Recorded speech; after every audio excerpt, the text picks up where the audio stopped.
હવે શરૂ થવા જઈ રહ્યો છે દેશનો સૌથી મોટામાં મોટો કેસ આપકી અદાલત રજત શર્માની સાથે.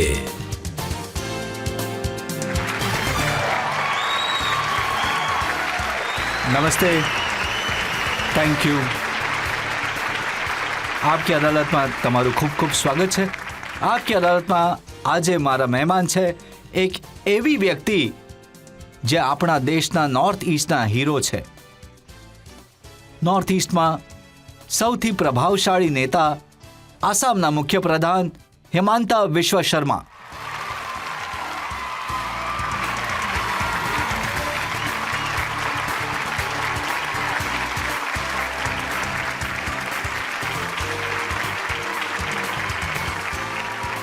અને આપકી અદાલતમાં આજે અમારા કેસ માટે આપણા જજ છે બહુ જાણીતા પત્રકાર પ્રદીપ સિંહ.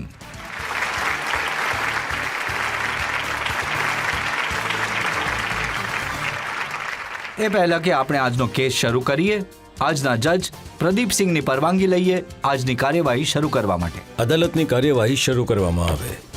અને એ પહેલા કે હિમાંતાજી તમારા પર આક્ષેપ લાગે, એક નજર નાખીએ હિમાંતા વિશ્વ શર્માની પોલિટિકલ કરિયર પર. ભારતના નોર્થ ઇસ્ટમાં હિમાંતા વિશ્વ શર્મા સૌથી લોકપ્રિય અને સૌથી શક્તિશાળી લીડર છે અને આજકાલ એમની ડિમાન્ડ આખા દેશમાં હોય છે. હિમાંતા વિશ્વ શર્મા પાછલા 2 વર્ષોથી આસામના ચીફ મિનિસ્ટર છે. પણ જે પણ રાજ્યમાં ચૂંટણી થતી હોય, હિમાંતા વિશ્વ શર્માને બીજેપીના સ્ટાર કેમ્પેનરના રૂપમાં બોલાવવામાં આવે છે.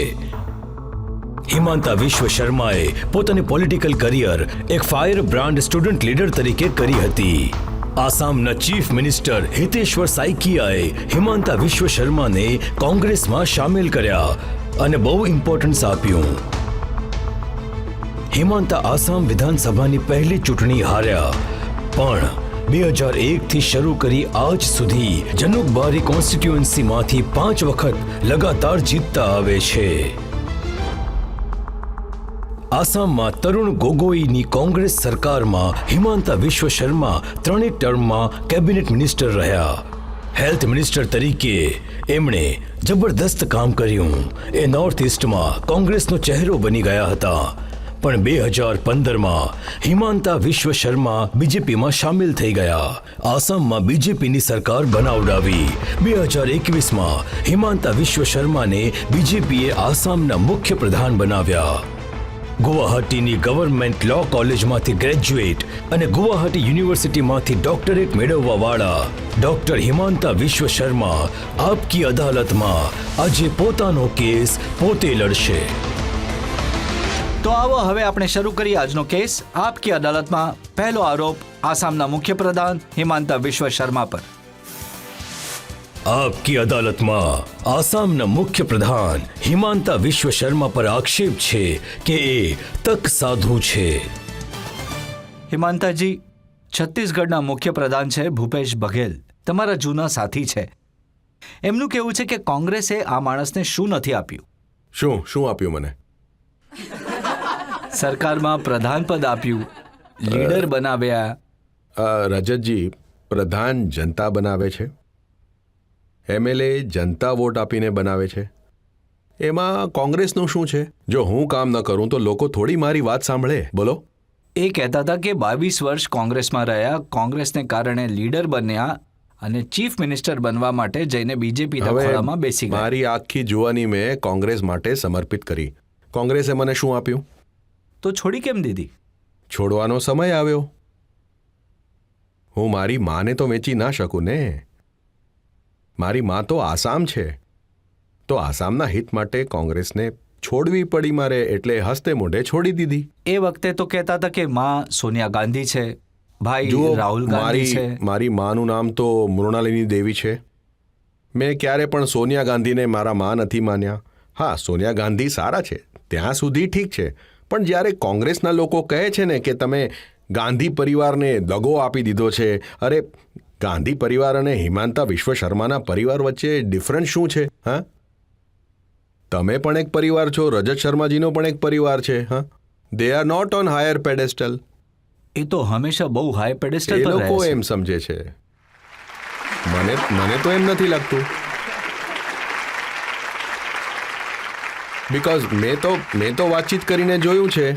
મને તો એકે દિવસ ક્યારે પણ એવું નથી લાગ્યું એ મારાથી કે જે લોકો સાથે હું કામ કરું છું એમનાથી હાયર પેડેસ્ટલ પર રહેવાનો એમનો કોઈ અધિકાર પણ છે. જો મેં તો સાંભળ્યું છે કે એ જમાનામાં તમે સોનિયાજીની નજીક હતા, રાહુલ ગાંધીની નજીક હતા, અને જો નોર્થ ઇસ્ટની અંદર, આસામની અંદર કંઈ નહોતું થતું તો તમારે રાહુલજીને જઈને કહેવું હતું, સોનિયાજીને જઈને કહેવું હતું. જુઓ, સોનિયા ગાંધી સાથે મારું રિલેશન પહેલેથી સારું જ હતું. ટુ ધ એક્સટેન્ટ કે જો મિઝોરમમાં ચૂંટણી હોય તો તમે જઈને કામ કરો, મણિપુરમાં ચૂંટણી છે તમે જઈને ત્યાં કામ કરો. તો મેં તો બધું આપ્યું જ છે. જ્યારે મેં જઈને સોનિયાજીને પૂછ્યું કે ભાઈ તમે તો બધું લઈ લીધું, તમારો આપવાનો સમય છે, તમે પણ આપી દો, ત્યારે તો આપી ન શક્યા. તો હવે એની શું વેલ્યુ રહી ગઈ, તમે જ કહી દો. હવે તો તમારે રાહુલજી પાસે જવું હતું જે આપી કેમ શકતા ત્યાં હતા. જાઉં હું? રાહુલજી મારા ઘરે આવે, હું એમના ઘરે કેમ જાઉં? એવી જરૂર જ શું છે? મને જ્યારે બોલાવ્યો હતો તો બધા સાથે બોલાવ્યો હતો. ગયેલો પણ ખરો. રાહુલજીના ઘરે જાઓ, સોનિયાજીના ઘરે જાઓ, ક્યારે એ પણ જાણકારી મેળવો. સોનિયાજી મારા ઘરે આવે છે, રાહુલજી મારા ઘરે આવે છે. જ્યારે તમે રાહુલ ગાંધીને મળવા ગયા ત્યારે રાહુલ ગાંધીએ તમારા કરતાં વધુ ધ્યાન પોતાના કૂતરા પર ના, આપ્યું. એવું છે કે એમાં તમારે સ્ટોરીને થોડી સમજવી પડશે તમારે. રાહુલ ગાંધીએ અમને લોકોને બોલાવ્યા, મને નહોતો બોલાવ્યો. કોને બોલાવેલા? તરુણ ગોગોઈને બોલાવેલા. કોને બોલાવ્યા? સીપી જોશીને બોલાવ્યા. અને જોશીજી જે રાજસ્થાનના એસેમ્બલીના સ્પીકર છે અત્યારે, મને બોલાવેલો. અને સાથે આસામના પીસીસીના અધ્યક્ષ પણ હતા, અંજન દત્તજીને બોલાવેલા. અમે રૂમમાં ગયા, વાતચીત શરૂ થઈ ગઈ. વાતચીત શરૂ થયાની 5 મિનિટ પછી એમનો કૂતરો આવી ગયો અને જ્યાં અમારા ટેબલ પર બિસ્કિટ અને ચા સર્વ થયા હતા એમાંથી જ એ કૂતરો પણ ખાવા લાગ્યો. ત્યારે મેં ત્રણેયને જોયા, ત્રણેય આરામથી ખાઈ રહ્યા હતા એ જ ટેબલમાંથી. તો મને લાગ્યું કે હું તો પહેલી વાર ગયો હતો, એટલે મને લાગ્યું કે એક જ ટેબલમાંથી કૂતરા સાથે ખાવાની એમની આદત હશે. એટલે મેં કહ્યું આમાં તો હું સાથ નહીં આપી શકું.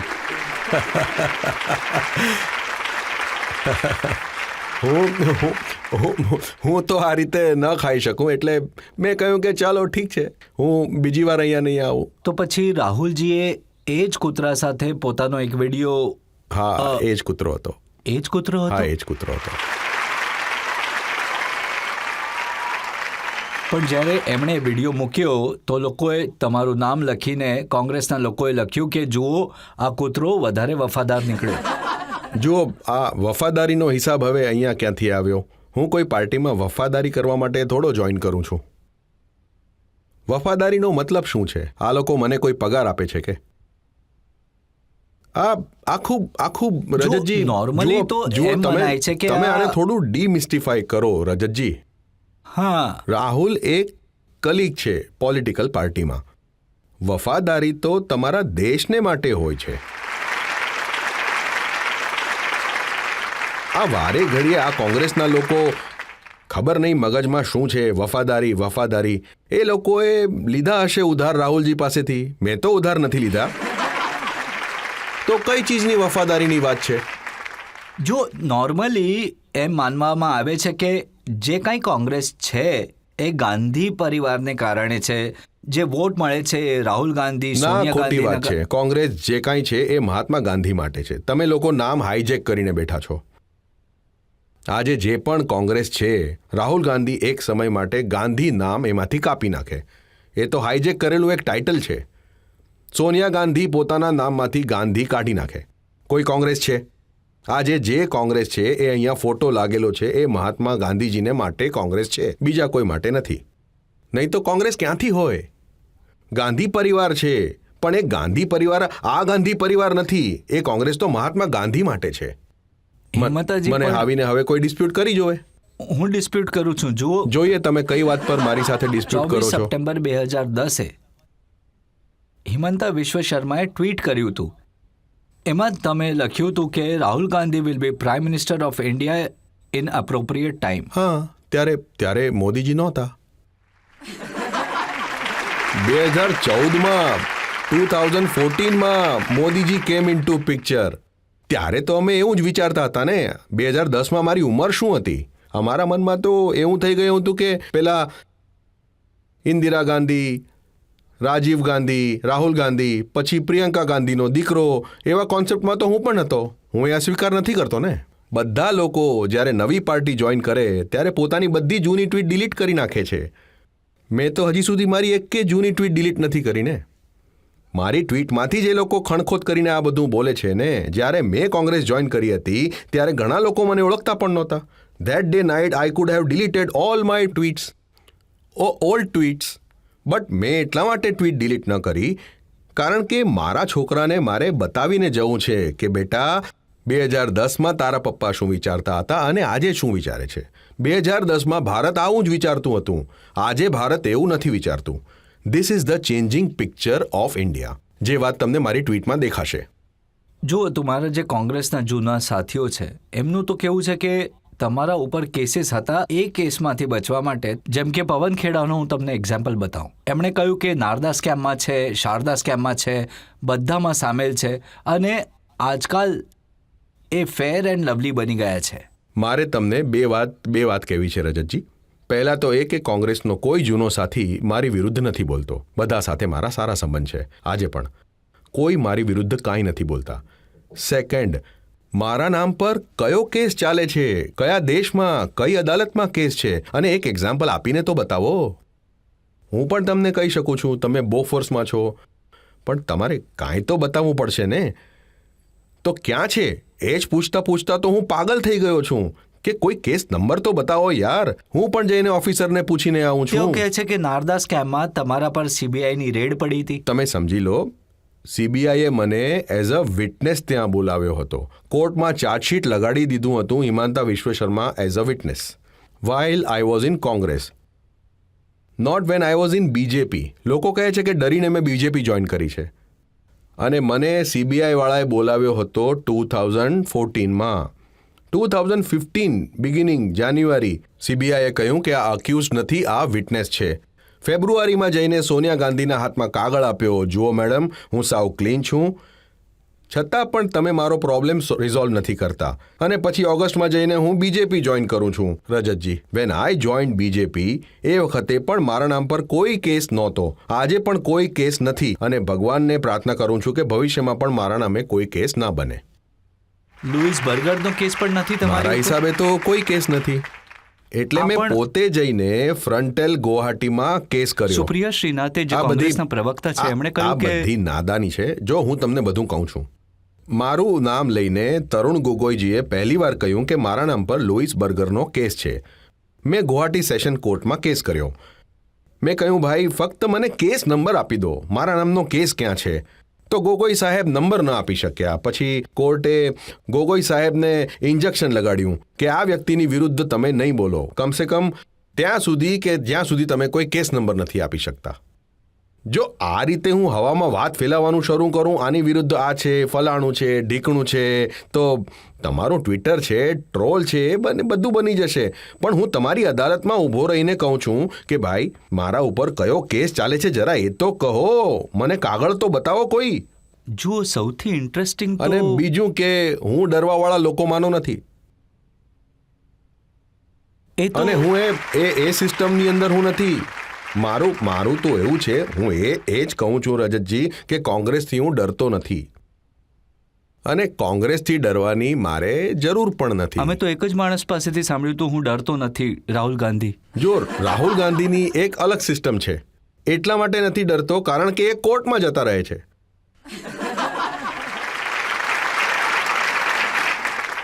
તમે જુઓ, શું કોઈ એક પાર્ટી કહી શકે કે જો તમે કોઈ પણ સ્કેમનું નામ બોલતા હો, ધીઝ આર ધ સ્કેમ્સ એલેજેડલી, કદાચ હોય તો પણ ગોગોઈ સાહેબની સરકારના ટાઈમમાં હશે.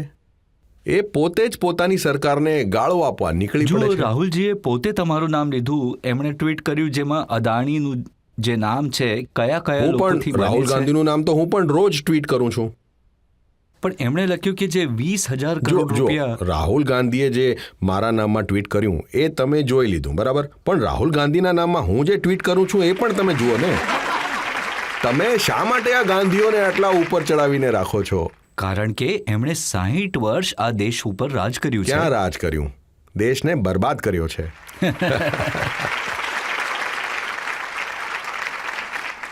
જો એમને તો તમારી વધારે કાળજી નથી, કારણ કે ગુલામ નબી આઝાદે પોતાના પુસ્તકમાં લખ્યું છે કે જ્યારે એમણે કહ્યું કે નહીં, હિમંતા વિશ્વ શર્માને મુખ્યપ્રધાન બનાવી દો, એ છોડી દેશે, તો એમણે કહ્યું કે જતા હોય તો જાય. હા, એ આવું જ કહે છે કે કોઈ જવું હોય તો જાઓ, એટલે જ તો એકલા રહી શકે છે. નહીં તો એમના લેવલના તો એવા ઘણા બધા લોકો છે રજતજી. અને જો બધા જ લોકો પાર્ટીમાં રહેતા હોય, ક્યારેક તો એમને જ પાર્ટીમાંથી કોઈ કાઢી મૂકશે. એટલે જે કહે છે કે જવા માંગતા હોય એ બધા જાઓ, પછી હું એકલો જ અહીંયા રહીશ. પણ તમે ક્યારેય રાહુલ ગાંધીને મળીને આ બધી વાતો નહોતા કરતા? જુઓ, હું રાહુલ ગાંધીને બાળપણથી ઓળખું છું and I was never impressed by his merit. એટલે હું કોંગ્રેસમાં પણ રહેતો હતો. હું 10 વાર સોનિયા ગાંધીને મળવા જતો હતો, પણ હું રાહુલ ગાંધીને મળવા નહોતો જ જતો. એટલે જ I am never impressed by his merits, his deeds, his arguments, logic, his capacity to do public service. જે લોકો સ્ટ્રગલ નથી કરતા ને, એ લોકો ક્યારેય ભારત જેવા દેશના નેતા નથી બની શકતા રજતજી, ક્યારેય નહીં. હવે લોકો કહે છે કે ભારત જોડો યાત્રા કર્યા પછી એ બહુ સમજદાર બની ગયા છે, બદલાઈ ગયા છે. જો હવે તો આપણે ત્યાં અહીંયા એક અલગ પ્રકારની ઇકોસિસ્ટમ છે. જો રાહુલ ગાંધી લંડન જઈને પાછા આવે તો કહે છે કે અરે રાહુલ ગાંધી બહુ મેચ્યોર થઈ ગયા. પછી જો એ ભારત જોડો યાત્રા કાઢે તો કહે છે કે વાહ, રાહુલ ગાંધી મેચ્યોર થઈ ગયા. 55 વર્ષ સુધી કોણ મેચ્યોર થવાનું બાકી હોય? હવે મેચ્યોર થવાનો સમય છે મારા દીકરાનો રજતજી. મારું તો જે થવાનું હતું તે થઈ ગયું. હવે 50 વર્ષ થઈ ગયા. અમારા સનાતન પ્રમાણે તો વાનપ્રસ્થનો સમય પણ થઈ જાય છે. હવે પણ જો તમે મેચ્યોર થવામાં સમય લેતા હો તો you tell me, if a person tax 55 years to become matured only, તો કામ ક્યારે કરશે? તમે ક્યારે આટલો લોંગ સ્કોપ તમારા દીકરાને આપશો? 55 વર્ષ. સોનિયા ગાંધીજીને હું પ્રણામ કરું છું, નમસ્તે કરું છું. એ પોતાના દીકરાને એમણે 55 વર્ષ આપી દીધા ઓનલી ટુ બીકમ મેચ્યોર્ડ. બોલો. પણ હવે તો આપણે જોઈએ છીએ કે તેઓ ટ્રક ડ્રાઈવરોને મળે છે, કારણ કે આ તો એના માટે રમકડું છે રજતજી. મળવું જ હતું તો પહેલાં તમે કેમ ન મળ્યા જ્યારે તમારા પિતાજી વડાપ્રધાન હતા? તો આજે શું ઇન્ડિયામાં અને આસામમાં ટ્રક ડ્રાઈવર કોઈ નવી વસ્તુ છે? તમારે જો મળવું જ હતું 60 વર્ષમાં તમે લોકો કેમ એ લોકોને ન મળ્યા? તો પછી ત્યારે તો આ ટ્રક ડ્રાઈવરોનું જીવન જ પરિવર્તિત થઈ જાત. પણ હવે એ શીખી ગયા છે તેઓ. જુઓ, આટલો લાંબો સમય જેમને આટલું શીખવા માટે લાગે, તો ઇન્ડિયા તો હવે ડિજિટલ એજમાં ઘૂસી ગયું છે. તમે આટલો બધો સમય આપી શકો છો એ પણ શીખવા માટે? આ પણ શું કોઈ ક્વોલિટી હોય છે કે ટ્રક ડ્રાઈવરની સાથે બેસવાનું તમારે? એમનું કેવું છે કે જેમ મોદીજી છે, જે કોઈને પણ નથી મળતા, અને રાહુલજી દરેક ગરીબ માણસને મળે છે. મોદીજીએ કોઈને મળ્યા વગર જીવનના 70 વર્ષ પસાર કરી નાખ્યા. શું એ પ્રચારક નહોતા? લોકોને નહોતા મળ્યા? આસામમાં સૌથી પહેલી વખત નવગામમાં જ્યારે હું મોદીજીને મળ્યો હતો, મેં કહ્યું કે મોદીજી આ નવગામ છે. બોલ્યા, હિમાંતા, મને ખબર છે. મેં કહ્યું કે નવગાંવની નજીક કોઈ ડિસ્ટ્રિક્ટ જો હોય તો? કહ્યું કે મને એ પણ ખબર છે. મેં કહ્યું કે તમને કેવી રીતે ખબર? કહ્યું કે હું આસામના દરેક જિલ્લામાં 2-2 દિવસ રોકાયો હતો અમુક સન દરમિયાન. તો એમના એક્સપિરિયન્સની સાથે એક દિલ્હીમાં રહેવાવાળા લોકો જે 55 વર્ષ સુધી કોઈને મળ્યા નથી, કેન યુ કમ્પેર? તમે નરેન્દ્ર મોદીજીનો એક્સપિરિયન્સ, આખા દેશને ધ્યાનમાં રાખીને નરેન્દ્ર મોદીજીનું જે એક્સપોઝર છે, તો જો તમે એને સાયલેન્સ કરી દેવા માંગતા હો by spending 1 night with a truck driver, તમને મારે પગે લાગવું જોઈએ યાર. તમે જે કરી શકો છો. તો નરેન્દ્ર મોદી સાથે જ્યારે તમે કામ કરો છો એઝ પ્રાઇમ મિનિસ્ટર, અને તમે કોંગ્રેસમાં સોનિયા ગાંધી, રાહુલ ગાંધી સાથે કામ કર્યું, તો શું ફરક લાગ્યો તમને? ફરક એવો છે કે નરેન્દ્ર મોદી, અમિત શાહના ઘરે જે એન્વાયરમેન્ટ છે, that is a middle class families environment. તમે જઈ શકો છો, બેસી શકો છો, ત્યાં જમી પણ શકો છો. કોઈ કૂતરું નથી આવતું? ના, કૂતરો ભલે ના આવતો, કૂતરામાં કોઈ પ્રોબ્લેમ નથી. કૂતરામાં કોઈ જ પ્રોબ્લેમ નથી. કૂતરા મારા ઘરમાં પણ છે, પણ કૂતરાને એની જગ્યાએ અને માણસને પોતાની જગ્યાએ રાખવાની તમારી ટ્રેનિંગ હોવી જોઈએ. કૂતરામાં કોઈ પ્રોબ્લેમ નથી. મારે ઘરે પણ લગભગ 3 કૂતરા છે, એમાં કોઈ જ ઇશ્યુ નથી. ઇશ્યુ માત્ર એટલો જ છે કે you do not act like a feudal lord. બાકી બધું ઠીક છે. હમણાં એ જે કહે છે ને કે તમે બિટ્રે કરી નાખ્યું, ફેમિલી સાથે વિશ્વાસઘાત કરી નાખ્યો, શું કોંગ્રેસમાં પણ એ ઓથ લેવામાં આવે છે કે you will never disobey Gandhi family? આજે કોંગ્રેસના હવે તો લોકો કોંગ્રેસ પણ બદલાઈ છે. હવે જુઓ, ગાંધી પરિવારને હટાવીને મલ્લિકાર્જુન ખરગેને અધ્યક્ષ બનાવી દીધા ખરગે છે. પોતે કહે છે કે હું હાઈકમાન્ડ સાથે વાત કરીને નિર્ણય કરીશ. એટલે મને જે પ્રોબ્લેમ છે, મલ્લિકાર્જુન ખારગે જેવા વિદ્વાન લોકોને તમે શા માટે એવી પોસ્ટ આપીને રાખી છે જે પોસ્ટ પર પોતાનો નિર્ણય પણ નથી લઈ શકતા? આજે ખારગે કર્ણાટકમાંથી આવે છે, કર્ણાટકની સરકાર બનાવવાનો નિર્ણય પણ એ નથી લઈ શકતા. એના માટે ગાંધી ફેમિલીને મળવું પડે છે. એ જ તો પણ પ્રોબ્લેમ છે. કર્ણાટકમાં એમણે સરકાર તો બનાવી, બીજેપીને બનાવશે હરાવી સરકાર. છે. બીજેપી પણ તો હારશે. એ કેમ નહીં હારે? તામિલનાડુમાં પણ બીજેપી હારી છે, બીજેપી હિમાચલમાં પણ હારી છે, પણ બીજેપી જીતી પણ છે. તો બીજેપી એમ વિચારતી હોય કે હું કર્ણાટકમાં પણ નહીં હારું, હિમાચલમાં પણ નહીં હારું, તો એ તો ના બને ને. BJP tax defeat with humility. કર્ણાટકમાં અમે હારી ગયા, એમાં કોઈ નવી વાત નથી. અમે તો એક્સેપ્ટ કર્યું છે કે yes we lost, we are not blaming EVM for them. પણ કોંગ્રેસનો પ્રોબ્લેમ એ છે કે હારે ત્યારે પ્રેસમાં કહી દે છે કે આ ઈવીએમની ભૂલ છે. અમે તો એમ નથી કહેતા કર્ણાટકમાં કે ઈવીએમમાં કોઈ પ્રોબ્લેમ હતો. તેઓ કહે છે કે નરેન્દ્ર મોદી તાનાશાહ છે, ડિક્ટેટર શા છે. માટે એમ કહે છે? એને પીએમ બનવું છે એટલે આમ કહે છે. નરેન્દ્ર મોદીજી તાનાશાહ છે તો તમે શું હશો? તમારું તો કોઈ નામ જ નહીં હોય. 100:1 તમારે કાઉન્ટ કરવું પડશે. તો મારો સવાલ તમને એ છે કે 2024ના ઇલેક્શનમાં બધા વિરોધ પક્ષો ભેગા મળીને બીજેપીને હરાવવાની તૈયારીમાં છે, તો તમને શું લાગે છે, હરાવી શકશે? હું મોદીજીની તાજપોશીની વ્યવસ્થા કરી રહ્યો છું અને તમારા આશીર્વાદથી. તો તમારું શું અસેસમેન્ટ છે 2024 માટે? 300 પાર, 300+. કોઈ જ પ્રોબ્લેમ નહીં થાય. લોકો ઈચ્છે છે કે ભારતની ગૌરવ ગાથા આગળ વધે. તમે કોઈ જ ડાઉટમાં નહીં રહેતા. India is having the best time now in our history. મોદીજીને હજી થોડું કામ કરવા દો અને જુઓ તમે હમણાં જ જુઓ ને, અમેરિકાના પ્રેસિડેન્ટ ઇન્ડિયાના પ્રાઇમ મિનિસ્ટરને કેવી વાતો કહે છે સાહેબ. ઓસ્ટ્રેલિયામાં લોકો હવામાં નરેન્દ્ર મોદી બનાવે છે ફ્લાઇટથી. કેન યુ ઇમેજિન કે ભારતની એક દિવસ આવી ગૌરવ ગાથા હશે? બોલો. I think after Swami Vivekananda, that great speech in America, Chicago, after that Modiji is doing so many things for this country અને આપણે એમને સશક્ત બનાવવા પડશે. દર વખતે મોદીજીના કલ્યાણ માટે આપણે પ્રાર્થના કરવી જ જોઈએ. અને મોદીજી માટે જ નહીં, આપણા ભારત માટે, આપણા રાષ્ટ્ર માટે. આપણે અહીંયા એક બ્રેક લઈશું અને બ્રેક પછી આપકી અદાલતમાં આસામના ચીફ મિનિસ્ટર હિમંતા વિશ્વ શર્મા પર આક્ષેપો અને સવાલોનો હજી એક દોર. આપણા રાષ્ટ્ર માટે જરૂરિયાત છે કે ગાંધી ફેમિલી અને કોંગ્રેસનું જે કલ્ચર છે એ ખતમ થઈ જાય, અને એટલા માટે હું તો ભરપૂર પ્રયાસ કરું છું. Welcome back. આપકી અદાલતમાં આજે અમારા મહેમાન છે આસામના મુખ્યપ્રધાન હિમંતા વિશ્વ શર્મા. આપકી અદાલતમાં આગલો આક્ષેપ. આપકી અદાલતમાં આસામના મુખ્ય પ્રધાન હિમાંતા વિશ્વ શર્મા પર આક્ષેપ છે કે એ જોડતોડનું રાજકારણ કરે છે.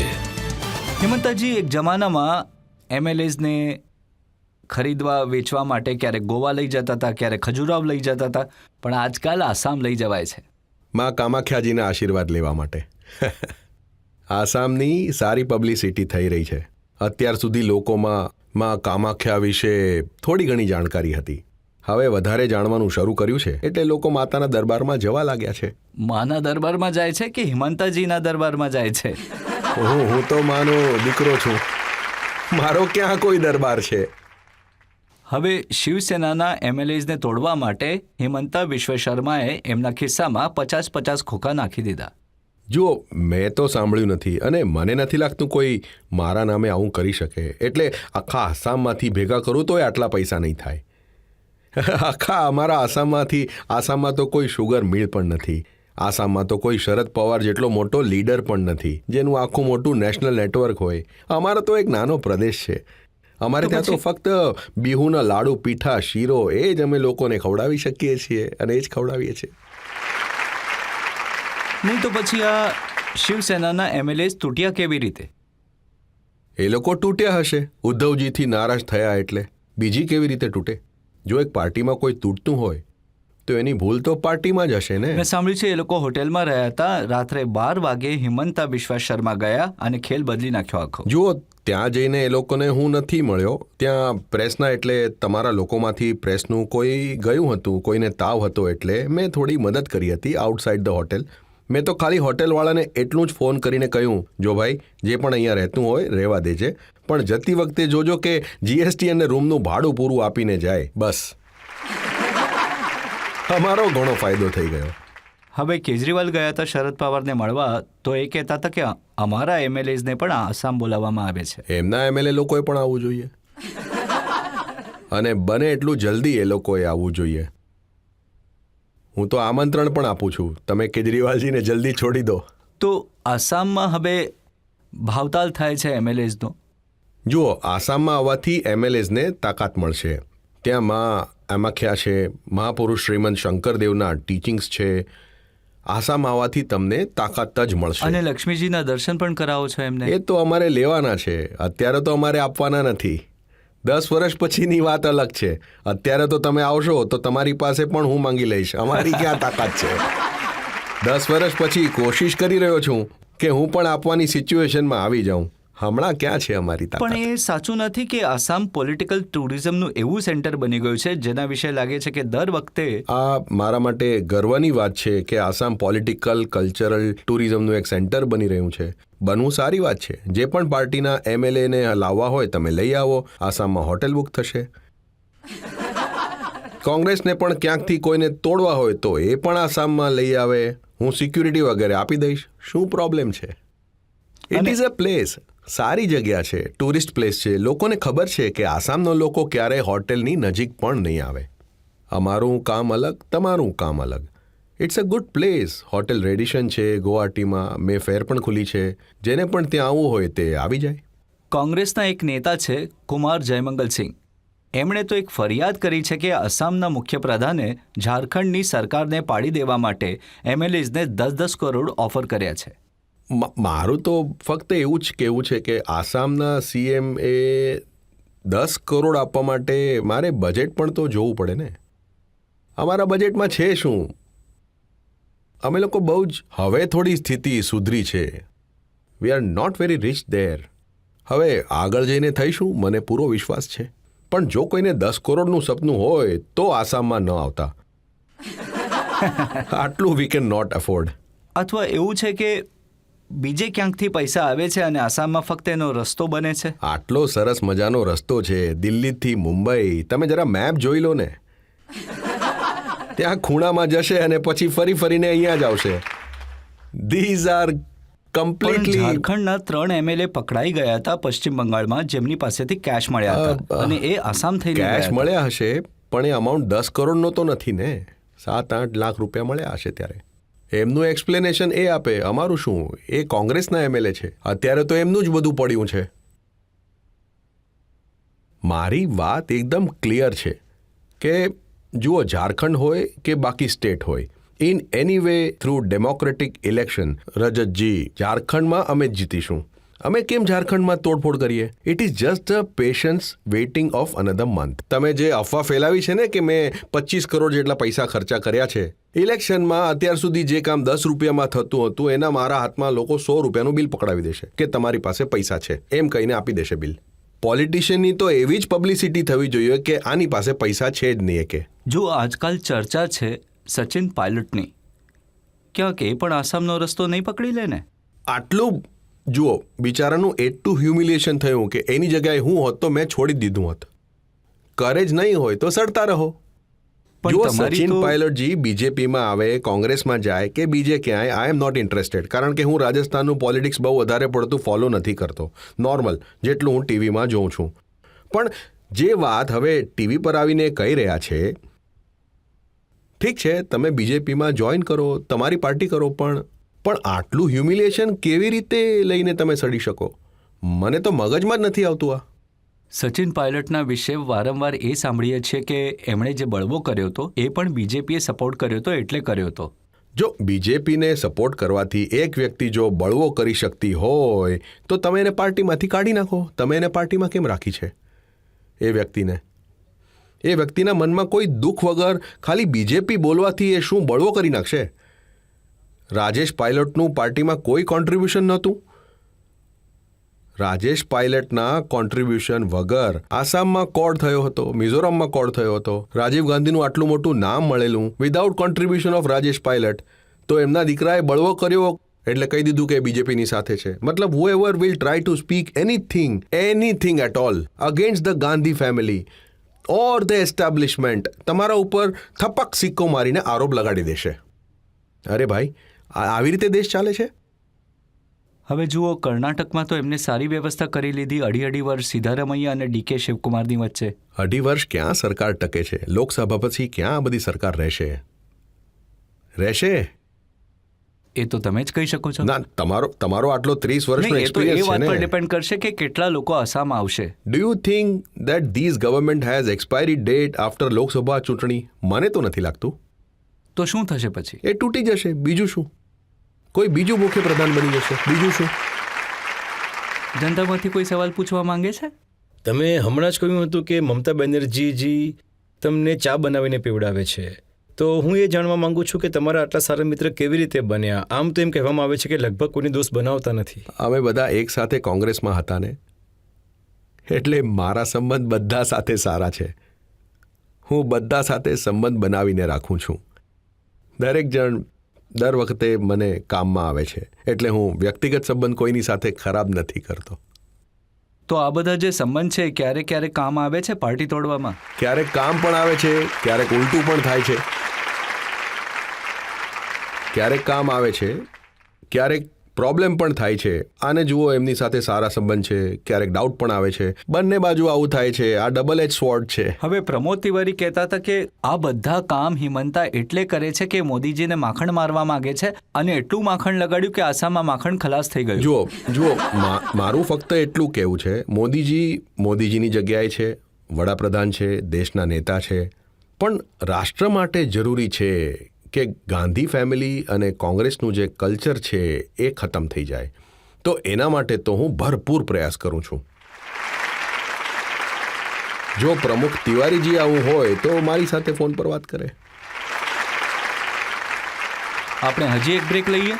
બ્રેક પછી આપકી અદાલતમાં હિમંતા વિશ્વ શર્મા પર આક્ષેપો અને સવાલોનો હજી એક દોર. એમાં તો મુસ્લિમ સમાજે આવીને મને એવોર્ડ આપવો જોઈએ કે મુસ્લિમ દીકરી માટે હું આટલું વિચારું છું. અને જો હું એમ કહેતો હોઉં કે મુસ્લિમ દીકરા દીકરીએ ડૉક્ટર બનવું જોઈએ તો શું એની વિરુદ્ધમાં છું હું? Welcome back. આપકી અદાલતમાં આજે આપણે કેસ ચલાવી રહ્યા છીએ, સવાલ પૂછી રહ્યા છીએ આસામના મુખ્યપ્રધાન હિમંતા વિશ્વ શર્માને. આપકી અદાલતમાં આગલો આક્ષેપ. આપકી અદાલતમાં આસામના મુખ્યપ્રધાન હેમંતા વિશ્વ શર્મા પર આક્ષેપ છે કે એ તક સાધુ માણસ છે. હિમંતાજી, આસામના મોટા નેતા છે બદરુદ્દીન અજમલ સાહેબ. એમનું કહેવું છે કે હિમંતા વિશ્વ શર્મા મુસલમાનોના દુશ્મન છે. સવારે ઉઠતાની સાથે જ સૌથી પહેલાં એ વિચારે છે કે મુસલમાનોને હેરાન કરવા માટે કઈ યુક્તિ લગાડું. ઠીક છે, જુઓ, હું તો એન્ટી મુસ્લિમ નથી જ, અને એન્ટી મુસ્લિમ હોવું પણ ના જોઈએ, પણ અમે ગૌરવી હિન્દુ છીએ. I am a proud Hindu.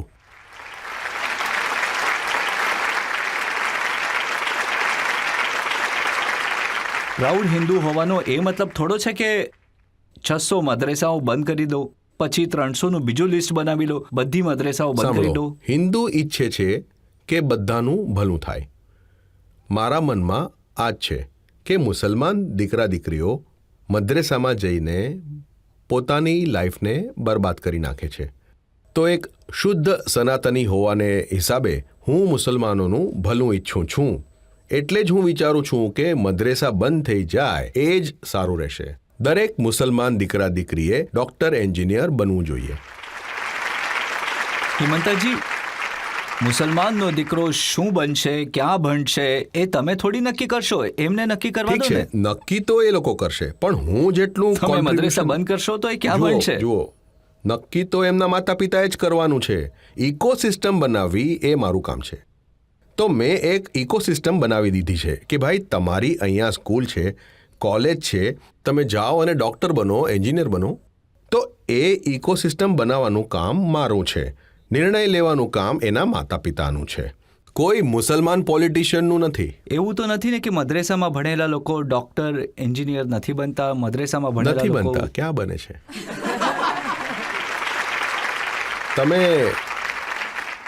તમે તમે રિસન્ટ પીરિયડમાં કોઈને જોયા છે કે મદ્રેસામાં હું ભણ્યા ઓવેસી પછી? સાહેબની વાત સાંભળી રહ્યો તો એમણે જુઓ, કહ્યું કે તમે ઓવાયસીને મુસલમાન સમાજના રેપ્રેઝેન્ટેટિવ નહીં માનો, બિલકુલ નહીં સાહેબ. એ તો જ્યાં પણ જાય છે મુસલમાનો જ એમને વોટ નથી આપતા. એ કહેતા હતા કે હિમંતા બિશ્વ શર્માએ સ્કૂલમાં ઇતિહાસ બરાબર નથી વાંચ્યો. જે મદ્રેસાઓમાં જે ભણાવવાવાળા લોકો છે એ લોકો અંગ્રેજો વિરુદ્ધ લડ્યા હતા, શહીદ થઈ ગયા. અંગ્રેજોની વિરુદ્ધ કોઈ લડાઈ લડ્યું હોય તો એ કોઈ આપત્તિની વાત નથી, પણ આ મદ્રેસામાં ભણીને ઘણા લોકો, બહુ જ લોકો બોમ્બારું બની ગયા છે, અલકાયદામાં પણ જોઈન કર્યું છે. તો હિસ્ટ્રીમાંથી તમારી જે પોઝિટિવ સાઈડ છે એ નહીં ઉપાડો. History represents both positivity and negativity, અને તમે એની એવરેજ લઈ લો. જો તમે રિસન્ટ 30 યર્સની અંદર જુઓ તો કયા મદ્રેસામાંથી એવા મહાપુરુષે જન્મ લીધો હોય જે ભારતના ઉત્થાન માટે કામ કરી રહ્યો હોય, જે પોતાની કમ્યુનિટીથી ઉપર જઈને હ્યુમાનિટી માટે કામ કરતો હોય? મેં તો આવું નથી સાંભળ્યું, મેં તો જોયું જ નથી આવું. એમ પણ નથી કહેતો કે કંઈ ખરાબ થયું છે કે મદ્રસામાં ભણવાનો મતલબ you become a terrorist. No, I do not agree. મારું પોઈન્ટ એટલું જ છે કે મદ્રસામાં ભણી લીધા પછી તમારા જનરલ એજ્યુકેશનના રસ્તાઓ બંધ થઈ જાય છે. તમે મદ્રસામાં નહીં જાઓ. કુરાન શરીફનું જ્ઞાન હોવું જરૂરી છે એઝ યુ આર ફોલોઈંગ ઇસ્લામ. ઘરમાં વાંચો, મસ્જિદની ઇકોસિસ્ટમમાં તમે ભણાવો, પણ દીકરા દીકરીને ડૉક્ટર એન્જિનિયર બનવાનો તમે એમને મોકો આપો, આગળ વધવા દો. You may be his biological parent, but તમે કેવી રીતે એનો લાઈફનો દરવાજો બંધ કરી શકો?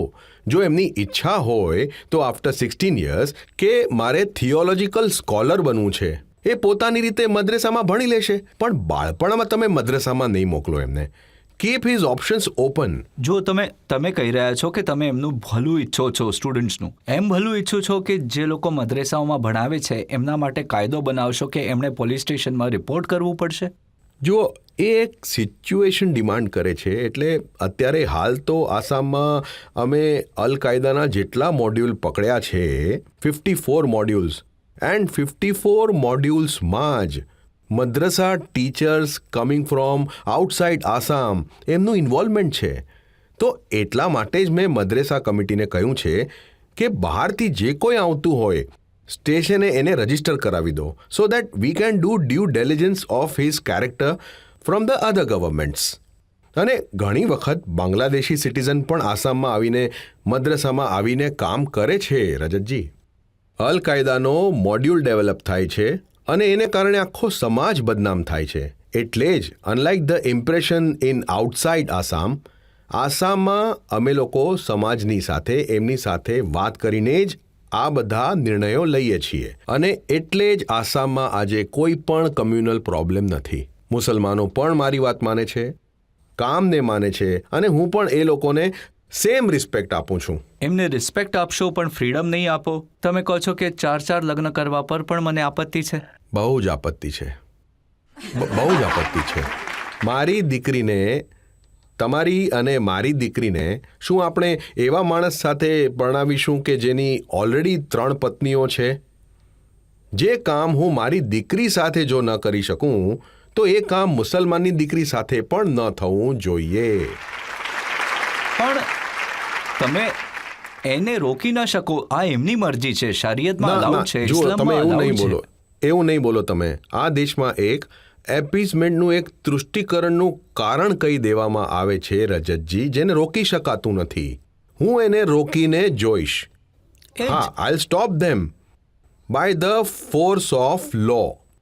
એટલે સુપ્રીમ કોર્ટ અને હાઈકોર્ટ વારંવાર કહે છે, કાયદામાં, ભારતના બંધારણમાં ડાયરેક્ટલી બાય પ્રિન્સિપલ કહેવામાં આવ્યું છે કે તમે યુનિફોર્મ સિવિલ કોડ બનાવો.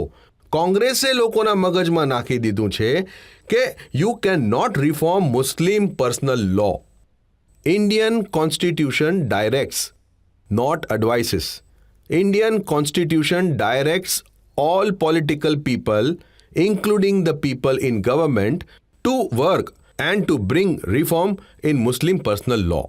આ આપણું કર્તવ્ય છે, આ હેમંતજી, આપણી જ્યારે યુનિફોર્મ સિવિલ રિસ્પોન્સિબિલિટી કોડ છે. બનશે ત્યારે બનશે. આજે તો એમને અલાઉડ છે અરે ઇસ્લામમાં. ક્યારે તો થશે એક એટલે કરે શું? કે ચાર આપણે જ કરે. કરવાનું છે. જ્યારે મિયા બીબી રાજી તો શું કરશે કાજી? અરે આ રીતે મિયા બીબી રાજી થાય કે? અને બીબીને તો કોઈ રીતે જબરદસ્તી રાજી કરવામાં આવે છે, because of some kind of reason. Rajatji, તમે આવું અત્યારે બોલો છો તો શું આ બીવી માટે કોઈ ડિફેમેટરી નથી? તમારા હસબન્ડની ઉંમર છે 70 યર્સ અને વાઇફની ઉંમર છે 28 યર્સ, 24 યર્સ. એ તો એમની વચ્ચેનો મામલો છે ને, બસ તો આ તમે જ તો શું કામ ખોટું છે. વચ્ચે શું એ લોકો આપણને વોટ નથી આપતા? નથી આપતા તમે નહીં, વોટ? એટલે અમને શું હિન્દુઓ નહીં, અમને મતલબ કોઈ મિનિસ્ટરને વોટ નથી આપતું. તમે આજે 2 સોસાયટી બનાવી રાખી છે કે એ લોકોની વાત એ લોકોને કરવા દો. અરે બાબા, they are people of India. ઇન્ડિયામાં 2 સમાજ નથી જ. તમે બધા જ કામ એવા કરો છો. તમે ચાઇલ્ડ મેરેજીસને રોકી દીધા. અને અજમલ સાહેબનું કહેવું છે કે આમાં 90% જે મુસ્લિમ નવયુવાનો છે એમની વિરુદ્ધ કેસ બનશે. જો તમે ચાઇલ્ડ મેરેજ કરો છો તો 99 પણ થઈ જશે. કાયદો છે. જો કાયદાનું તમે વાયોલેશન કરશો, હિન્દુ પણ જો વાયોલેટ કરશે, હિન્દુ એરેસ્ટ થશે. મુસલમાન વાયોલેટ કરશે તો મુસલમાન એરેસ્ટ થશે. બંને સરખા. આઈ તો arrest them as a citizen. રિલિજનને તો હું જોતો પણ નથી. એ અજમલનું કામ છે, ઓઆઈસીનું કામ છે રિલિજનનો ઠેકો લેવો. મારું તો એ કામ નથી. એમની તો સલાહ એવી છે કે હવે હિન્દુ છોકરીઓએ પણ નાની ઉંમરમાં લગ્ન કરી લેવા જોઈએ, કારણ કે હવે જમાનો બદલાઈ ગયો છે. ખબર છે, એ લોકો એમ કહે છે, પણ શું તમે કરવા દેશો? હિન્દુ છોકરીઓની એમની જે સલાહ છે, શું તમે એ લોકોની આ સલાહ માનવાના છો? જો એ લોકો પણ સલાહ આપતા હોય કે હિન્દુ છોકરીએ પણ નાની ઉંમરમાં લગ્ન કરવા જોઈએ, do you think they have sum regard four human values? આ જે ટીવી પર આવીને એ લોકો કહે છે ને, તમે એમની વિચારધારા સમજી શકો છો કે how they treat girls, how they treat the other gender. પણ હવે તો માં જુઓ, નથી સમજતી. હવે તો કર્ણાટકમાં માંગણી થાય છે કે હિજાબ પર જે પ્રતિબંધ લગાવ્યો હતો શાળાઓમાં, કોલેજોમાં, એને ઉઠાવી લેવામાં આવે. જુઓ, civilizational battles for value continue for many years. આજે તમારો દિવસ છે, તમે પ્રતિબંધ ઉઠાવો. અમારો દિવસ આવશે ત્યારે અમે આખો પ્રતિબંધ લાવશું. ધર્મ એક જ ટેન્યરમાં એસ્ટાબ્લિશ નથી થતો. એટલે તો જુઓ ને, આપણા ભારતના લોકો જે સનાતની ક્યારેક ઇમ્પેશન્ટ થઈ જાય છે, આ કામ કેમ ન થયું, આ કામ કેમ ન થયું. These are long battles. ભારતના લોકોએ રામ મંદિર બનાવવા માટે 500 વર્ષ રાહ જોઈ. તમે હિજાબનો પણ બેન ઉઠાવવા માટે, હિજાબમાં પણ બેન, સ્કૂલમાં વી આર નોટ અગેન્સ્ટ હિજાબ. તમે ઘરમાં હિજાબ રાખો. I am not at all oppose to your religious culture. તમે ઘરમાં, માર્કેટમાં આવો તો તમને હિજાબ પસંદ છે કે ધીસ ઇઝ અ રિલિજિયસ ડિક્ટમ, તમે હિજાબ પહેરો, મને કોઈ સમસ્યા નથી એમાં. બટ સ્કૂલમાં જ્યારે ફિઝિક્સનો ક્લાસ ચાલતો હોય તો તમને હિજાબ will help you or not. અને એક જ ક્લાસમાં uniform means what? That there is no religion, no કોઈ ભેદભાવ નહીં. આપણે બધા યુનિફોર્મમાં વિલ બી ધેર. ત્યાં તમે why do you bring something which is against the concept of uniform? Why? તો આ હું માનું છું કે એટલે જ આજે પણ નરેન્દ્ર મોદીજી કે બીજેપીનું દેશમાં બધા પ્રદેશોમાં શાસન નથી થયું. The battle for dharma still continues. We have not reach the climax. એટલે જ ક્યારેક અમે આ બધું તો ચાલતું જ આવી રહેશે. વાતોથી નથી લાગતું કે તમે બિલકુલ એન્ટી મુસ્લિમ છો, મુસલમાનોની વિરુદ્ધ છો? હું તો એમ કહું છું કે મુસ્લિમ સમાજે આવીને મને એવોર્ડ આપવો જોઈએ કે મુસ્લિમ દીકરી માટે હું આટલું વિચારું છું. અને જો હું એમ કહું કે મુસ્લિમ દીકરા દીકરીએ ડૉક્ટર બનવું જોઈએ તો શું એમની અગેન્સ્ટમાં છું? અને જો હું કહું કે મુસ્લિમ દીકરીઓનો માત્ર એક જ હસબન્ડ હોવો જોઈએ તો શું હું મુસલમાનની વિરુદ્ધમાં છું? હજરત મોહમ્મદ કહીને ગયા છે કે ઇસ્લામમાં monogamy is a rule, polygamy is an exception. તો એ તો અલ્લાહના સોલ મેસેન્જર છે as far as Islam is concerned, અને નબી છે. નબી પણ કહીને ગયા છે કે મુસલમાનોએ મોનોગામીની પ્રેક્ટિસ કરવી જોઈએ, અને જો પોલીગામીની પ્રેક્ટિસ કરતા હોય તો એના રૂલ કેવા છે? You have to take consent from the existing wife and that concern has to be voluntary. શું સમાજમાં આવું બને છે? હિમંતજી, આપણું બંધારણ બધાને પરવાનગી આપે છે પોતાના ધર્મને, પોતાના ખોટી વાત છે મજહબને આ. જે રીતે ના, ઈચ્છે એ. ખોટી વાત છે આ. બંધારણ આવી પરવાનગી આપતું જ નથી. હું તમને એ જ તો કહેવા માંગુ છું, direct the principal of state policy. હું પોલિટિકલ સાયન્સનો સ્ટુડન્ટ રહ્યો છું. ભારતના બંધારણના પ્રણેતા જ અમને ઇન્સ્ટ્રક્શન આપીને ગયા છે કે તમે જલ્દીથી જલ્દી યુનિફોર્મ સિવિલ કોડ લાગુ કરો, જેનાથી ભારતમાં એક કોમન સ્ટાન્ડર્ડ બની શકે on human values and human dignity. આપણું બંધારણ ક્યારેય પરવાનગી નથી એટલે આપતું. તમે જલ્દી હિન્દુ રાષ્ટ્ર બનાવવા માંગો છો? હિન્દુ રાષ્ટ્ર તો ભારત છે જ. આ પણ એક ખોટો સવાલ છે. ભારતને કોઈ હિન્દુ રાષ્ટ્ર બનાવવાની જરૂરિયાત જ નથી. 6000 વર્ષોથી ભારત પોતે જ હિન્દુ સિવિલાઇઝેશન છે. ભારતમાં બીજું શું છે? ભારતના બધે ખૂણા ખૂણામાં, ઘરમાં, ઇમારતમાં, નદીઓમાં હિન્દુ જ તો છે. બીજું શું છે? 6000 વર્ષોથી આપણે હિન્દુ છીએ. આપણા પોલિટિશિયન કહે છે કે હિન્દુ રાષ્ટ્ર બનાવવું છે. અરે ભાઈ, આપણે 6000 વર્ષોથી હિન્દુ છીએ, અને જ્યાં સુધી ચાંદ સૂરજ રહેશે ત્યાં સુધી ભારતમાં હિન્દુ સિવિલાઇઝેશન જ રહેશે. મારે કાંઈ બનાવવાનું નથી.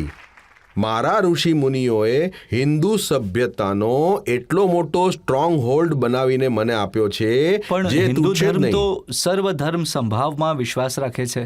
રાખે છે. That is why I am speaking for the welfare of Muslims. તમે તો કહેશો કે અમારે એવું ભારત બનાવવું છે જેમાં બાબરનું નામ ન હોય, જેમાં નિઝામની હિસ્ટ્રી હોવું જ ભણાવવામાં નહીં ન જોઈએ. આવે. બાબર તો આક્રાંતા હતો.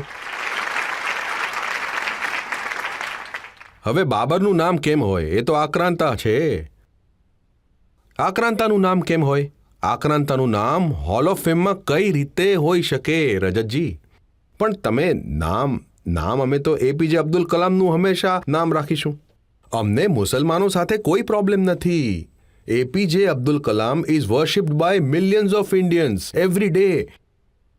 હી is our idol. There are many Muslim figures in our country whom ordinary Indian worships every day. પણ બાબરને વર્શિપ કરવા તમે અમને નહીં કહો. એ લોકો તો આક્રાંતા છે.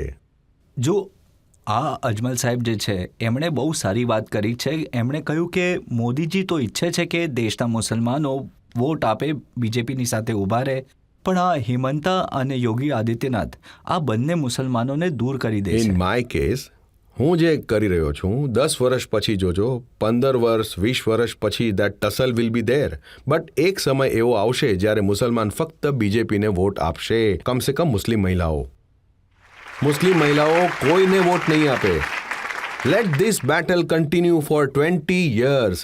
એક વખત તમે મુસલમાન મહિલાઓને સ્વતંત્રતા અપાવી દો, તલાકમાંથી મુક્તિ, પોલીગામીમાંથી મુક્તિ, ભણવાનો અધિકાર, આ બધી ઇકોસિસ્ટમ એમને મળી જાય, બીજેપીની કોર વોટ બેંક મુસલમાન મહિલાઓ બની જશે. હિમંત વિશ્વ શર્મા અને યોગી આદિત્યનાથ વચ્ચે એ વાત માટે રેસ લાગી છે કે કોણ પોતાની જાતને વધારે હિન્દુ, મોટો હિન્દુ સાબિત કરે હું છે. તો ફક્ત એક જ વાત કહું છું, યોગીજી બહુ જ મોટા લીડર છે. મારી સાથે કોઈ તુલના નથી. પણ હું નાના પ્રદેશમાંથી આવું છું. ક્યાં યુપી, ક્યાં આસામ. આ એપલ અને ઓરેન્જની કમ્પેરિઝન પણ ના થાય. તમે છોડી દો. પણ મેં આસામમાં એક નક્કી કરી લીધું છે, જે હું કરીને જ બતાવીશ.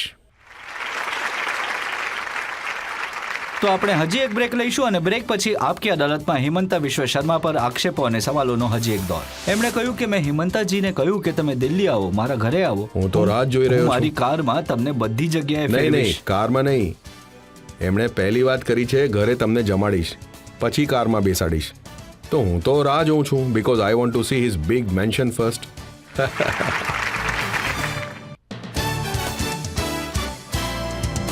Welcome back. આપકી અદાલતમાં આજે આપણા મહેમાન છે આસામના મુખ્યપ્રધાન હેમંતા વિશ્વ શર્મા. આપકી અદાલતમાં આગલો આક્ષેપ. આપકી અદાલતમાં આસામના મુખ્ય પ્રધાન હિમાંતા વિશ્વ શર્મા પર આરોપ છે કે એ વિરોધીઓનું અપમાન કરે છે. હું તમારા ટ્વીટ્સ જોઉં છું. રાહુલ ગાંધી વિશે તમે કહો છો કે સદ્દામ હુસેન જેવા દેખાય છે. એ વખતે દેખાતા હતા. દેટ ટાઈમ હું એ જ કહેતો હતો કે Rahulji, your face is much better than many of us. You look so good. કેમાં દાઢી વધારીને રાખી છે? કાપી નાખો, સારા લાગશો. મેં તો આટલું જ કહ્યું હતું. ક્યારેક તમે કહો છો કે અમૂલ બેબી જેવા લાગે છે. એકચ્યુઅલી તો છે. હવે અમૂલની એડવર્ટાઇઝમેન્ટ છે અને એમનો ફેસ છે તો મળે છે. હવે એમાં વળી હું શું કરી શકું? હવે મારો પણ ચહેરો કોઈની સાથે મળતો હશે. પણ શું આ ડિસરિસ્પેક્ટ નથી જ્યારે તમે કહો છો કે પ્રૂફ આપો કે તમારા પિતા કોણ છે? મેં એટલું જ કહ્યું કે સર્જિકલ સ્ટ્રાઇક આર્મીએ કરી છે અને આર્મી પાસે તમે એનું પ્રૂફ નહીં માંગો, because we are not asking any proof from you. આ પોલિટિકલ સ્ટેટમેન્ટ છે related to the sacrifice of armies who are fighting for us on the border. If એક જ સ્ટેટમેન્ટનું જો તમે એક પેરેગ્રાફ ડિલીટ કરતા હો અને જો બીજા પેરેગ્રાફને હાઇલાઇટ કરતા હો તો એ ખોટી વાત છે પણ ને. આખું સ્ટેટમેન્ટ છતાં પણ કોઈને કહેવું કે પ્રૂફ આપો કે તમારા... સાચું છે. હું એમને એ જ કહું છું કે આઈ એમ નોટ આસ્કિંગ. મેં નથી કહ્યું કે તમે આપો, મેં કહ્યું તમે આર્મી પાસે પ્રૂફ નહીં માંગો. Rahulji should accept that there was a surgical strike. Indian army has completely demoralized Pakistan. The way we don't ask for the proof of everything, you also don't ask proof from army. આ સ્ટેટમેન્ટમાં કઈ ભૂલ છે? ક્યાં છે? આમાં જ નહીં. હવે એમણે ભારત જોડો યાત્રા કરી, આટલા સફળ થયા. હવે તમે કહો છો કે એમણે પાકિસ્તાનમાં યાત્રા કાઢવી જોઈએ. કરવી જોઈએ, કારણ કે ભારત તૂટ્યું છે ક્યાં?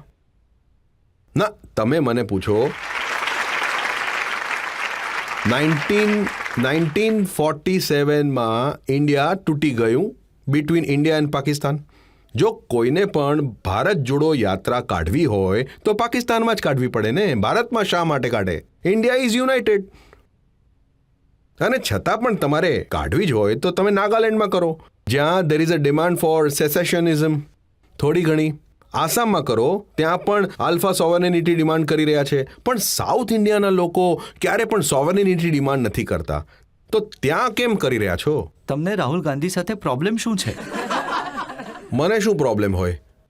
એમને મોદીજી સાથે પ્રોબ્લેમ છે. પહેલાં તમે કહ્યું કે પાર્લામેન્ટ હાઉસ બનાવ્યું કેમ, આટલા પૈસા કેમ ખર્ચ કર્યા. Now that parliament house is done, હવે કહે છે કે મોદીજી તમે ઇનોગ્રેટ કેમ કરો છો? તો રાહુલજીએ આન્સર આપવાનો છે કે ભાઈ તમારો મોદીજી સાથે શું પ્રોબ્લેમ છે? મોદીજીને દેશના લોકોએ વોટથી ચૂંટી નાખ્યા છે. હવે જુઓ, પ્રિયંકાજી વિશે તો તમે કાંઈ નથી કહેતા. જરૂરિયાત જ નથી રહેતી. અને એમણે કહ્યું કે આપણે બધાએ રાહુલ ગાંધી પાસેથી કંઈક શીખવું જોઈએ. શું શીખવું જોઈએ? કઈ વસ્તુ શીખવી જોઈએ? શું મગજનું દહીં કરવાવાળી વાત બોલો છો તમે?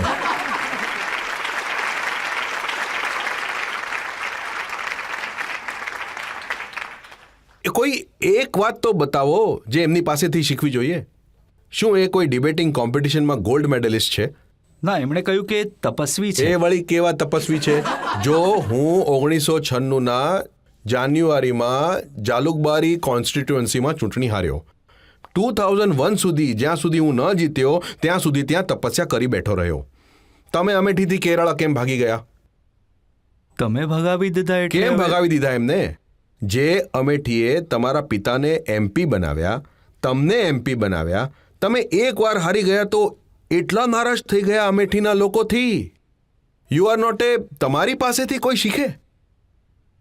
કેમ શીખે તમારી પાસેથી? જો તમે હાર્યા પછી પણ અમેઠીમાં દર મહિને ગયા હોત તો Rajatji, I would have said that you learn from Rahul Gandhi. કઈ વાત શીખીએ? વ્યક્તિમાં છે શું રજતજી? લંડન જઈને દેશની મજાક ઉડાવી એ શીખીએ?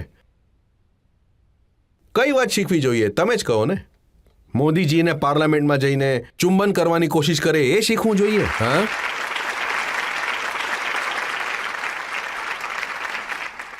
ના, પ્રિયંકાએ કહ્યું કે એ શીખવું જોઈએ કે એ કેવી રીતે મોદીજીથી ડરતા નથી. એ ડરતા નથી. એ મોદીજીથી ડરતા નથી. ડરવું પણ ન જોઈએ, પણ કાયદાથી તો ડરો. કાયદાએ તમને MP તરીકે ડિસ્ક્વોલિફાય કર્યા છે, તો તમે કાયદાને કેમ ગાળો આપો છો? તમે એમની એમપીશીપ લઈ લીધી, તમે તમે એમનું ઘર લઈ રજતજી, લીધું, હવે નહીં, બીજું નહીં, શું રજતજી, કરશો? તમે પોતે જ કહો કે રાહુલજીની પહેલા કોઈની એમપીશીપ નહોતી ગઈ. શું નહોતી ગઈ એમપીશીપ? કોંગ્રેસના જ 20 MLA એમપીની સીટ ગઈ હતી. આ સુપ્રીમ કોર્ટનો ઓર્ડર છે કે હવે ડિસ્ક્વોલિફિકેશન થશે તો સાંજે જ તમારી એમપીશીપ પૂરી થઈ જશે, ખતમ થઈ જશે. Why are you challenging the judgment of the Supreme Court? Rajatji, વારંવાર એમ કહીને કે મોદીજીએ ડિસ્ક્વોલિફાય કર્યા તમને. જસ્ટિસ પટનાયકે તમને ડિસ્ક્વોલિફાય કર્યા છે. આટલું બોલવાની પણ જુઓ, તમારી આ પાસે બધું કેમ બન્યા હિંમત પછી નથી? એમણે જે કહ્યું, એમણે કહ્યું કે તમે જોઈએ તો મારી એમપીશીપ લઈ લો, તમે જોઈએ ક્યાં તો પણ? મારું માઇક લઈ લો, ઈચ્છો તો મારું ઘર ખાલી કરાવો. હું અદાણી વિશે તો બોલતો જ રહીશ. આજકાલે ક્યાં બોલે છે? જે દિવસે શરદ પવારજીના ઘરે અદાણી ગયેલા એ દિવસ માટે તો અદાણી માટે રાહુલજી કાંઈ બોલતા નથી. આજે શરદ પવારજીના ઘરે ગૌતમ અદાણી જાય છે તો શું રાહુલજી ઇઝ ટ્વીટિંગ અગેન્સ્ટ શરદ પવારજી નાઉ? જ્યારે અશોક ગેહલોતના ઘરે અદાણીજી જાય છે, રાહુલજી ટ્વીટ્સ અગેન્સ્ટ અશોક ગેહલોત. બોલો, તમે કેમ અશોક ગેહલોતજી પાસે ખુરશી ખાલી નથી કરાવતા? જો હજરત મોહમ્મદ પાસેથી શીખવું જોઈએ. તમારે મીઠાઈ ન ખાવી જોઈએ એ કહેતા પહેલાં he leaves his habit of taking sweets. તો તમે અદાણીને ક્રિટિસાઇઝ કરો એની પહેલાં અશોક ગેહલોતની ખુરશી ખાલી કરાવો ને. તમે અદાણી વિશે નેગેટિવ બોલો એ પહેલાં શરદ પવાર સાથે તમારો સંબંધ તમે પૂરો કરો ને, પછી બોલો તમે. You must lead by example. પણ તમે પણ ફક્ત રાહુલ નહીં, એમની આસપાસના પણ જેટલા લોકો છે.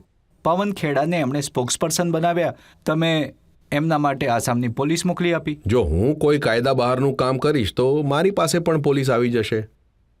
પોલીસ તો તમારી જ છે ને. યુથ કોંગ્રેસ વાળાઓ પાસેથી આવે છે. એમના શ્રીનિવાસ એમના પ્રેસિડેન્ટ હતા. પણ અમારા ઘરે કેટલી વાર પોલીસ આવે છે? અમે લોકો રોદણા રોઈએ છીએ કે? અમે ફ્રોમ 1978 અમે આસામ એજિટેશન કરેલું, અહીંયા સુધી આવ્યા. કમસે કમ ઘરમાં પોલીસની સાથે બોલાચાલી ચળભળ 50 વખત તો થઈ ચૂકી હશે. બાળપણમાં, કોલેજમાં મેં તો ક્યારે આ વાતના રોદણા નથી રોયા. પણ માત્ર આસામની પોલીસ જ કેમ આવે છે હવે દર કોઈ વખતે? પવન ખેડાજીને કોઈ પોલીસ એરેસ્ટ કરવા આવી હોય તો તમે ઝઘડો કેમ કરો છો? You should surrender before the police. Court તો છે જ, તમને બેલ આપી દેશે. તમે તો બધા વિશે આવું કહો છો. કેજરીવાલજી વિશે પણ કહી દીધું કે આસામમાં આવ્યા તો જેલમાં નાખી દઈશ. એવું નથી કહ્યું મેં કે મારા વિશે તમે જે એસેમ્બલીમાં બોલ્યા છો એ આસામમાં બોલશો તો તમારા વિરુદ્ધ કેસ કરીશ. જેલમાં મોકલવાની વાત મેં નથી કરી. મેં કહ્યું છે કેસ કરીશ. એમણે તો કહ્યું કે કેસ મેં ક્યાં તો કરીશ એટલે પોલીસ સ્ટેશનમાં નહીં, મેં કહ્યું કોર્ટમાં કેસ કરીશ. એમણે તો કહ્યું કે મેં હિમંતાજીને કહ્યું કે તમે દિલ્હી આવો, મારા ઘરે હું તો આવો, રાહ જોઈ રહ્યો હું છું. તમને બધી જગ્યાએ મારી કારમાં ના ફેરવીશ. ના, કારમાં નહીં. એમણે પહેલી વાત કરી છે ઘરે તમને જમાડીશ, પછી કારમાં બેસાડીશ. તો I am waiting because I want to see his big mansion first. હું એમની સાથે જમીશ પણ ખરો અને પછી એમની સાથે ગાડીમાં દિલ્હીની ગલી ગૂંચીઓ પણ જોઈ લઈશ, દિલ્હી ફરી લઈશ. તો એ તમને- આજથી પહેલા હું ગુવાહાટીમાં 10 દિવસ પહેલા જે પ્રેસ કોન્ફરન્સ કરી હતી એમાં મેં રિપીટ કર્યું કે કેજરીવાલજીના લેટરની હું રાહ જોઉં છું, ક્યારે મને બોલાવશે. આ બધી વાતમાં દમ નથી સાહેબ. તમને બોલાવવાનો દમ નથી કે આમ જ દમ નથી? ક્યાં દમ છે? જો મને બોલાવશે તો મારી સાથે એમનો ફોટો પણ આવી જશે ને, ઘરનો ફોટો પણ હું પાડી લઈશ. ક્યાં દમ છે? કેજરીવાલને તમે કહ્યું કે કાયરની જેમ વાત નહીં કરો, મર્દ હોવ તો મર્દની જેમ વાત કરો. એમ જ છે ને. એક કેજરીવાલજીએ એક ફેમિલિયર એક સીન બનાવી દીધો છે. એ દિલ્હી એસેમ્બલીને કોલ કરે છે. એસેમ્બલીનો રૂલ શું છે મને નથી ખબર. એસેમ્બલીને એક કોલ કરે છે, એક મોનોટોનસ જેવી ત્યાં સ્પીચ આપે છે, સેમ વ્યૂઝ એક, અને એ જ, અને ત્યાંથી જ મોદીજીને બની શકે એટલી બધી ગાળો ભાંડે છે, જેટલી ગાળો આવડે એટલી આપે. મને વિચાર થતો હતો કે એ એમને ત્યાંથી કેમ ગાળો આપે છે. પબ્લિક મીટિંગ, પ્રેસ કોન્ફરન્સ, આ બધામાં પણ તો આ બધું કહી શકે છે. ત્યારે મને ખબર પડી કે એસેમ્બલીમાં બોલવાથી તમારા ઉપર કોઈ ડિફેમેશનનો કેસ નથી કરી શકતું. You are enjoying that privilege કે વિધિન એસેમ્બલીમાં જે કાંઈ બોલો મારા ઉપર કોઈ ડિફેમેશનનો કેસ ના થાય. અને આ જ કારણે Arvind Kejriwal takes shelter of assembly to attack his political opponents. This is a symbol of coward. એમને તો બહાર આવીને મર્દ હોય તો બહાર આવીને વાત કરો ને. Why do you take shelter of privileges of assembly? Why do you want to do that? હવે એ બહાર બોલ છે તો તમે એમના પર કેસ કરી તમે દેશો. પણ કેસ કરો. હું પોલીસ સ્ટેશનમાં તો કેસ નહીં કરું ને, કોર્ટમાં કરીશ ને કેસ હું. પર જો હું કેસ નહીં કરું તો શું ત્યાં જઈને એમને હું પ્રણામ કરું કે ભાઈ સાહેબ તમે અમારા માટે બહુ સારી વાત કહી? Why do you expect that? હિમંતજી, મેં તમને બધા પ્રકારના સવાલ પૂછ્યા. કોંગ્રેસ વિશે, રાહુલ ગાંધી વિશે, કેજરીવાલ વિશે, આમ આદમી પાર્ટી વિશે, હિન્દુત્વ વિશે, કમ્યુનિઝમ વિશે. તમે કોઈ સવાલને ડકારવાની કોશિશ ન કરી, સીધા સીધા જવાબ આપ્યા. આપણે અહીંયા એક બ્રેક લઈશું અને બ્રેક પછી આપણે સાંભળીશું આપકી અદાલતમાં આજના જજ પ્રદીપસિંહનો નિર્ણય આજના આ કેસ પર.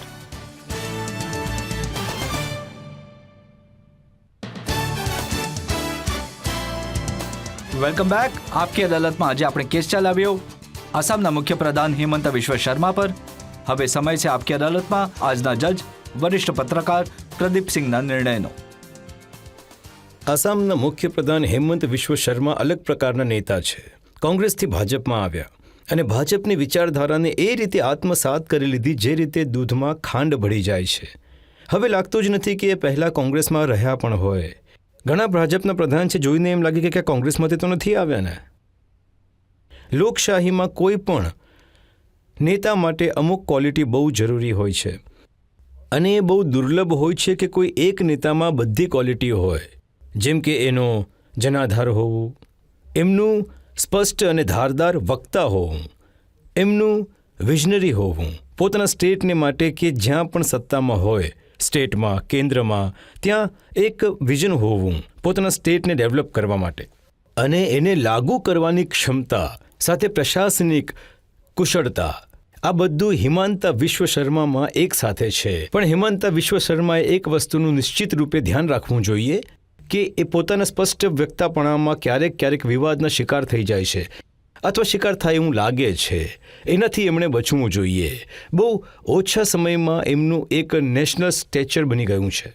તેમણે પોતાના આ સ્ટેચરનું ધ્યાન રાખવું જોઈએ. આ અદાલત એમને બધા આક્ષેપોમાંથી મુક્ત કરે છે, સન્માન સહિત મુક્ત કરે છે. એ આશા અને ખાતરી સાથે હિમંતા વિશ્વ શર્મા આ પ્રકારે જ આસામના લોકોની સેવા કરતા રહેશે, દેશમાં પોતાનું નામ રોશન કરશે અને રાજકારણમાં એક લાંબા સમય સુધી સમાજના ઉત્થાન માટે કામ કરશે. આજનો આ કેસ અહીંયા જ પૂરો કરીએ. આપકી અદાલતમાં મારી આગલી મુલાકાત તમારી સાથે થશે આવતા અઠવાડિયે નવા વ્યક્તિત્વ સાથે. ત્યાં સુધી નમસ્કાર.